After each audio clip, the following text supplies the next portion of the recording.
Hello Philippines and hello world. Ako si Shandel Dwyer and gusto ko maging Pinoy artista. Woo! Kaso may problema, pero mamaya pa yan. Background muna. Like I said, my name is Shandel Dwyer. Um, I'm from Washington State, USA. Hindi Washington DC kasi minsan pag I tell a Filipino I'm from Washington State, sabihin nila, kumusta si Obama? Hindi ko alam, hindi kami close. I'm not from Washington DC, I'm from Washington State. You know the movie Twilight, no? Washington yan, maganda yan. That's where they film Twilight New Moon, Twilight Eclipse, Twilight Breaking Dawn Part 1, Twilight Breaking Dawn Part 2. Nako, 24 hours na yun Paano pag overtime? What will be the name of the movie? Siguro, Twilight Breakfast in Bed, or Twilight Brunch. No, I'm just joking. Continue. My father is Filipino. My mother is Americana. Malakas ang dugo ni nanay. Maputi ako eh. Bakit Dwyer? That's a long story. Siguro next time I'll explain that. Ano pa? Oh, so Pinoy si tatay. That makes me half Pinoy din. So I'm Phil-Am, no? Black ang buhok ko. Anong kulay ang mata? Siyempre, white. Pag hindi white ang mata mo, may sakit ka na, no? Dapat mag-check up ka na lang, no? And yeah, I'm just joking. My eyes are brown. Like a Filipino naman. Black hair, brown eyes. I just don't have the brown skin. I like to consider myself hybrid, no? Kasi I have the best of both worlds. America, tsaka Filipino. Magandang combination Tignan mo sa akin, Pogi, joke lang yun. Oo, I was born in Hawaii. Tapos hanggang 5 years old. Tapos pumunta kami sa Washington State. I was there for primary school, tapos high school din, hanggang I was 19. Tapos pumunta ako dito sa Pilipinas, May 2008, para mag-aaral sa St. Louis University, Baguio City. Woo! Represent! BS Pharmacy course. Yan ang problema. Kasi 4th year student na ako ng pharmacy. Tapos mag-graduate ako April 2011. So, paano ko maging Pinoy artista? Siguro, dream lang yun. Kasi, I'm watching yung mga Philippine TV shows here, mga GMA, mga Will Time, Big Time. You know Will Time, Big Time? Ganito sample Ikaw lang na ang hinahanap ng puso. Ayan.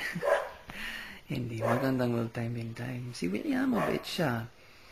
He's funny also. I wanted to participate in the foreigner version para mag-expose ako na ang talent ko, na foreigner ako, tapos marunong ako mag-Tagalog, ganun. Yan, oo, maganda yan sana. Kaso, syempre, estudyante ako. Study mo na, Gusto ko talagang magtrabaho ng pharmacist talaga. Pero, we'll see. After graduation, dapat I'll go back home. After graduation, tas it'll be hard to live here. So, siguro, instead of becoming Pinoy artista, I can just make videos naman, express my experience here naman. Kasi, the Philippines talagang underdog naman ang Philippines. People look down on the Philippines. Siyempre, we have Pacquiao, si Cheres, si Shamsi Supsup. No. Pero, that's not enough. The world is a big place. The Philippines is a small country with many people. Filipinos, magaling talaga sila. It's just that there's lack of opportunity. Maraming napansin ko during my stay here, like, yung job opportunities. A lot of Filipinos are studying, tapos they're working abroad. Oh, what's gonna happen to the economy pag ganun? Pero si Nonoy, he's trying his best. I'm not politician naman. Pharmacist na ako, hey! Pero oo, siguro nagulat kayo na marunong ako magtagalog, ha? Oh, kasi tingnan mo sa akin, maputi ako. Oh, I did not always know Tagalog, syempre. Before I came here, I did not know one single word of Tagalog. Talagang mahirapan ako. Nung first year pa ako, nako, no one's approaching me. Kawawa yung mga foreigners, ha? If they study here, kasi Philippine mga estudyante, they will, nahiya sila, baka their English is not good enough. Parang, they're not confident enough. I know that English is a second language, but, come on, you don't have to be shy. You show what you know, ganun talaga. I'm really having a hard time, but, I mingled. I got myself girlfriend, pure Pinay, maganda siya, mahal ko siya. It'll be hard to leave her here naman when I go back home. Pero my plan is to magtrabaho muna, tapos bring her there. Yan, American dream na yun, Mahal ko siya. Talagang mahal ko siya. Walang iba, Oh. Mahal kita, walang iba. Ay, di ba? Oo. I've only had one girlfriend my stay here. One. 3 years na kami. My longest relationship. Ibang talagang Pinay compared to... Well, you compare an American to a Pinay, but then you compare an American Pinay to a Filipino Pinay. Pinoy naman. Basta, you get it, no? Mas liberated sila daw. Liberated, lahat ng country, lahat ng bansa, liberated naman. May freedom naman. Depending sa tao yun, para sa akin, mabait yung mga tao dito sa Pilipinas. Mabait sila. Minsan, mayabang. Pero, syempre, lahat namang ng tao, mayabang. They just need to learn to control it. No? Like me before, when I came here, I'm Americanized pa, no? I did not know that the Filipinos are not confident in their English. So, mahal ako. Nung first year pa ako, TO1, TO1. I'm assigned to a group. Tapos, syempre, I don't know anyone yet. Tapos, I was assigned to report a certain section. Tapos, nag-report ako. Puro English, Puro English. Tapos, mabilis. Akala ko they understand me. Tapos, several years later, we were discussing it, Ay, maalam mo, nung first year pa tayo. Tapos, nag-report ako, sabi ko. Sabi nila, they did not understand daw kasi puro English na ko. They did not understand me ko na. Pero, I think the teacher still gave me a high score kahit she did not understand it. Ay, ganun talaga. I really gonna miss here. There's so much here, so much I learned. I learned a lot about myself here in the Philippines kasi talagang mahirap ang buhay dito sa Pilipinas, Some are rich because of faith. Some are poor, no food on their plate. Sino yun? Si Francis, in Kaleidoscope. Rest in peace. Pero tama yun, Some people are not as financially fortunate as others. Maraming beggars dito, Not just in Baguio. Nung nandun kami sa Manila, marami dyan. Naku. Pero, okay naman ang Philippines. Yung food, masarap. Sa eskwela, matakaw yung mga estudyante. Kaya maraming vendors harap ng SLU.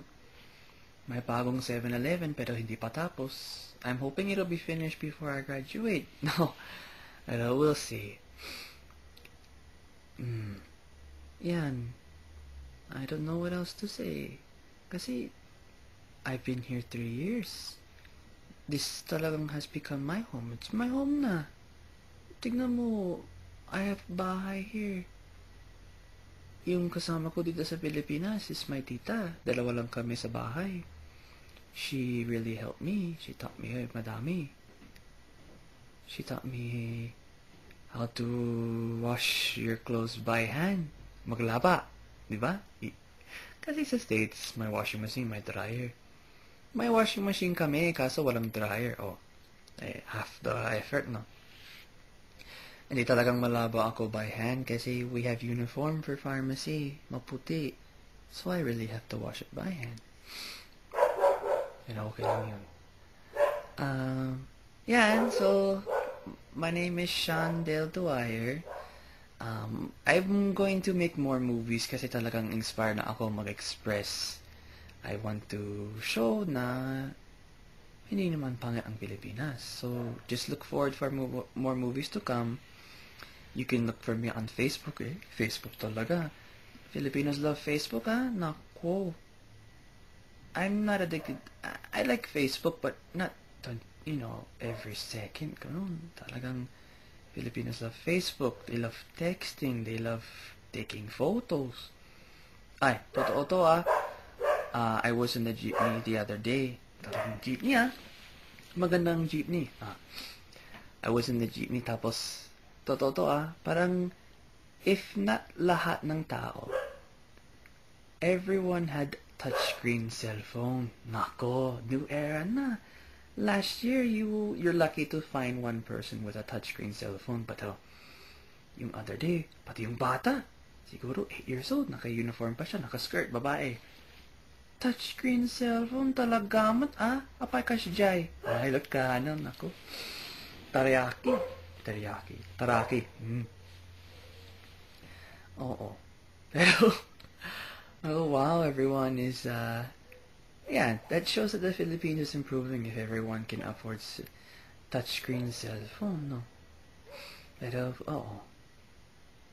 don't look down on the Philippines. Mga foreigners, I am recommending that more foreigners come here to study. Tourism, study din. Maganda ng education talaga dito sa Pilipinas, A lot of countries abroad are accepting students from the Philippines kasi talagang masipag ang Pilipino, Masipag talaga. Ako, masipag ako. Filipino ako, Ay, nako. Nanaloko. So, I will make more videos and just like this video, dislike this video, comment, basta you can follow me on Facebook, Sean Dale Dwyer Farinas. And you will see my photos there. Ag kita, no? So, I'm not using professional camera. This is just my cell phone lang. Kaya wala akong video camera. So, hindi professional mga edit ko. Walang script to, puro diretso. Ad-lib lang to. So, hope you appreciate the video. Thank you for taking time for watching this. So, sige, ingat kayo. Bye-bye.